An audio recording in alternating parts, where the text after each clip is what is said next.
il Ministro ha postato una sua riflessione alludendo che insomma la patente dell'onestà c'erano solo i 5 Stelle e tutto il resto sono dei lazzaroni, per non dire altre robe. C'è qualcuno poi che si è spinto oltre nella pagina del Ministro, nei commenti, dandoci dei ladri o altre robe. Dico, tutti sti leoni da tastiera, perché non vanno in procura a fare le denunce? Cioè io non ho nessun problema, ma pensare che questo è il modo di agire fa veramente schifo. Ma soprattutto dico un'altra cosa importante, a mio avviso, che non è che si porta avanti un paese diffondendo solo odio e facendo sempre credere al cittadino che il vicino di casa è un delinquente e lui invece è una persona per bene. La verità è che la generalizzazione poi porta danni. Il presidente Zaia non le manda a dire dopo le ultime accuse social da parte del ministro Toninelli e, ribadisce il governatore, sostiene di avere una soluzione al problema delle grandi navi, ma ancora non si vede nulla. L'unica riunione ufficiale che è stata fatta al Ministero dell'Infrastrutture è stata fatta dal ministro Del Rio a novembre 2017.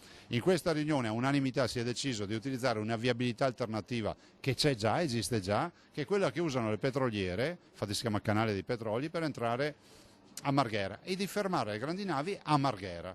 Eravamo nel novembre 2017. Dopodiché il ministro il giorno dell'incidente ha detto che la soluzione è pronta, sono passata già una settimana, è già passata una settimana, non abbiamo ancora capito qual è la soluzione alternativa.